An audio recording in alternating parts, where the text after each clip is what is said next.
Bila Datuk ceritakan tentang beberapa kelebihan selawat sebentar tadi, jadi Datuk, apa kaitan selawat ini dengan kerahmatan, dengan kesembuhan, dengan keberkatan dan seumpamanya yang dapat para masyarakat ni relatekan dengan kehidupan dia, Datuk? Terima kasih. Macam yang saya sebut tadi, kita ni perlukan kita berhubung dengan Allah, of course. Itu adalah Tuhan yang kita berhubung, berdoa kepadanya. Tapi manusia ini Allah jadikan dia ada satu, ini yang disebut oleh Maulana Abdul Hasan Ali An-Nadwi dalam Al-Kamil tentang manusia ini, dia ada satu perkara, iaitu dia ingin sesuatu yang dapat dia berinteraksi langsung dengan hal itu.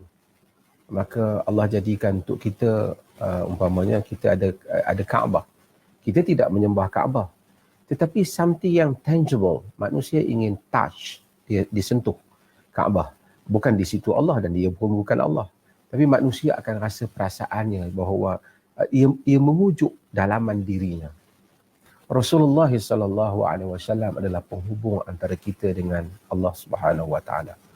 Jadi apabila kita berhubung dengan Rasulullah, Rasulullah itu dia tidak kekal kerana dia mati. Dia tidak, itu yang disebut oleh Abu Bakar Siddiq radhiyallahu anhu pada hari wafatnya Nabi sallallahu alaihi wasallam, ayuhan nas man kana ya'budullaha fa innallaha hayyun la yamut wa man kana ya'budu Muhammadan fa inna Muhammadan qad mat. Wahai manusia, sesiapa yang menyembah Allah, sesungguhnya Allah itu maha hidup dan ianya tidak mati. Sesiapa yang menyembah Muhammad, sesungguhnya Muhammad telah mati. Muhammad itu telah mati dalam arti kata mati sebagaimana manusia mati, tetapi dia hidup di sisi Allah Subhanahu Wa Taala, seperti hadis yang mana kita baca tadi yang diriwayatkan oleh Abu Dawud. Kita yang tidak sempat berjumpa dengan Nabi kita Muhammad sallallahu alaihi wasallam, kita yang tak sempat berjumpa dengan Nabi kita Muhammad sallallahu alaihi wasallam. Jadi kita ingin berhubung dengan Nabi sallallahu alaihi wasallam. Dan saya sebut tadi, Allah jadikan selawat. Maka pada selawat itu ada banyak kerahmatan dan kebaikan untuk kehidupan. Rahmat yang terbesar ialah ia menguatkan imannya, dan supaya dia merasai bahawasanya insan yang dia sebut di dalam syahadahnya, asyhadu an la ilaha illallah wa asyhadu anna Muhammadar Rasulullah, insan itu dia masih berhubung dengannya. Bukan seolah-olah orang yang telah mati dan telah meninggalkan kita sekadar mewarisi apa yang ia ajar, tapi pada sudut spiritualnya, every Muslim, setiap Muslim terasa masih berhubung dengan Nabi sallallahu alaihi wasallam, khususnya melalui selawat ini. Di dalam hadis yang diriwayatkan oleh Abu Dawud juga, Nabi sallallahu alaihi wasallam kata, la taj'alu buyutakum qubura wa la taj'alu qabri 'ida wa sallu 'alayya fa inna salatakum tablughuni haitsu kuntum. Dalam riwayat Abu Dawud, Nabi kata, la taj'alu buyutakum qubura, jangan kamu jadikan rumah kamu kubur. Wala taj'alu qabri 'ida, jangan kamu jadikan kuburku tempat perayaan. Jadi satu upacara kegembiraan pula duduk di kubur itu. Nabi tak bagi macam tu. Bukan perayaan kita ziarah kubur Nabi, iyalah tak apa, tapi ia bukan tempat perayaan. Kemudian Nabi kata, wasallu alayya, berselawatlah kepadaku, fa inna salatakum tablughuni haitsu kuntum, kerana salawat kamu itu sampai kepadaku di mana kamu berada. Maksudnya orang sekalipun, bukan orang Arab, orang Cina ke, orang India ke, orang putih ke, di mana ke, dia ada di Afrika ke, di hutan Amazon ke, kalau dia Muslim, still terasa dekatnya Rasulullah sallallahu alaihi wasallam itu dengan dirinya. Jadi ini adalah menjadikan hubungan yang terbesar, iaitu rahmat Allah Azza wa Jalla kepadanya. Di samping fadilat selawat yang ada, yang berbagai-bagai yang disebut di dalam hadis, yang disebut oleh sebahagian hadis, sebahagian fadilat itu mungkin orang istimbat saja ataupun orang buat kesimpulan, sebahagiannya disebut di dalam hadis, umpamanya hadis Ubay bin Ka'ab, yang mungkin nanti kalau ada ruang kita mungkin menyebut hadis Ubay itu, insya-Allah. Ya. Dengar tak? Dengar Datuk. Saya rasa Ya. boleh, sebab saya pun tengah khusyuk tadi dengar. Mungkin Datuk boleh sambung terus dengan hadis yang Datuk sebut Ubay bin Ka'ab itu. Ya, hadis Ubay bin Ka'ab ialah hadis yang ana rasa kebanyakan kita dah membaca hadis Ubay ini, dan kita pun tahu hadis yang diriwayatkan oleh Imam Tirmizi di dalam sunannya, di mana Ubay dia bertanya Nabi SAW, dia berkata, ya Rasulullah, inni uksiru as-salata alaika. Wahai Rasulullah, aku telah membanyakkan doa kepada Rasulullah. Yakni aku banyakkan selawat kepada Nabi. Fakam aj'alu laka min salati. Berapa kadar untuk aku jadikan untukmu daripada salatku, yakni daripada doaku. Maksudnya kita nak kena baca hadis ni, nak kena jelas sikit. Kalau tidak nanti orang salah faham. Hadis ni maksudnya biasanya setiap orang ni dia ada waktu yang dia peruntukkan untuk dia fokus untuk dia berdoa. Let's say lah macam mungkin kita akan pukul 4 sampai pukul 5 sampai pukul 6 tu tempat masa kita berdoa lah pagi. Kan macam tu lah kan. Mungkin jadi masa tu kita akan doa macam-macam. Jadi Ubay tanya Nabi SAW, berapa kadar dia doa pada Nabi, dia selawat pada Nabi, tapi berapa kadar untuk dia doa pada Nabi SAW. Yang ni berselawat pada Nabi SAW. Nabi SAW kata, masih, yakni ikutlah berapa banyak yang engkau mau.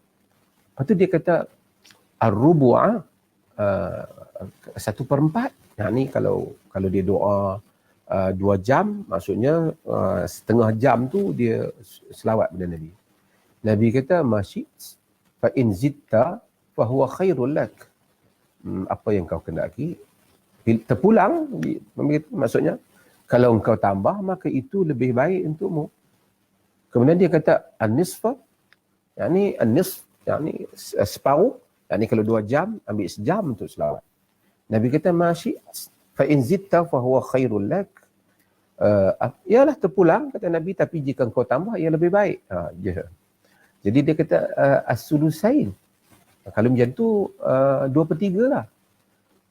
Nabi kata sama masyi fa in zitta fa huwa khairul lak.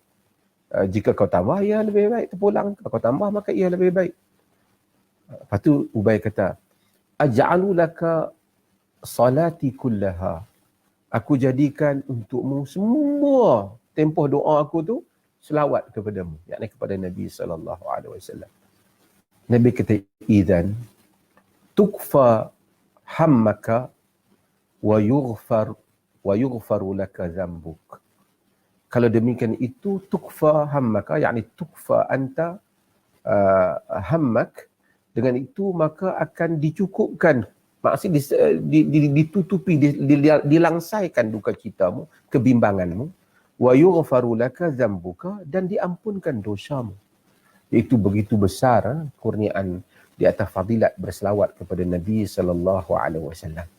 Jadi ini adalah merupakan kelebihan yang mana yang sabit daripada hadis Nabi SAW yang diriwayatkan oleh Al-Imam Tirmizi, diriwayatkan juga oleh Al-Baihaqi dalam sunannya, dan diriwayatkan oleh rawi-rawi yang lain. Ya, ini adalah merupakan kelebihan yang kita patut sepatutnya tidak terlepaslah.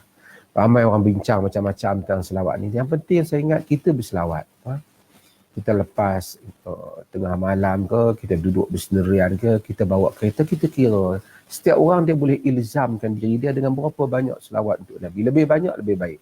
Tapi mungkinlah kita ni zaman sibuk. Mungkin kita kata insya-Allah kita sehari nak istighfar katalah 700 kali ataupun 1000 kali. Kemudian kita buat peruntukan untuk diri kita nak selawat tu 300-400 kali. Kemudian kita mungkin zikir-zikir yang lain. Itu terpulang kepada diri kita, tidak ada pengkhususan jumlah yang disebut di dalam nas. Tetapi seseorang mendisiplinkan dirinya. Ubay bin Ka'ab, dia kata dia banyakkan inni uksiru as-salata alaik. Jadi aku telah membanyakkan selawat pada Nabi. Jadi dia minta Nabi berapa banyak patut. Mula-mula dia cadang 1/4, setengah, 2/3. Kemudian akhirnya dia kata tak apalah, buat semualah. Ingat pada sahabat ni, Nabi itu ada depan mereka. Tapi betapa mereka memahami besarnya makna innallah wa malaikatahu yusalluna 'alan nabi. Sesungguhnya Allah dan malaikatnya berselawat kepada Nabi. Sehingga para ulama menyebut Allah biasanya selalunya apabila Allah Subhanahu wa taala okey ke? Ada bising saya. Okey. Jelas Ustaz. Okey. So, biasa kita tengok dalam ayat surah Al-Ahzab tu, Allah dia mulakan dengan zatnya yang maha agung. Innallaha wa malaikatahu yusalluna 'alan nabi. Sesungguhnya Allah dan malaikatnya berselawat kepada Nabi. Okay. Allah kata Allah dan malaikatnya berselawat kepada Nabi. Dia mulakan dengan diri dia dan ya ayyuhallazina amanu sallu alaihi wasallimu taslim. Kemudian dia suruh kita. So maksudnya Allah kata aku sendiri berselawat pada Nabi. Of course makna selawat Allah tu tak sama dengan kita. Tapi maksudnya ini adalah besarnya ganjaran ataupun kedudukan selawat ini di dalam agama.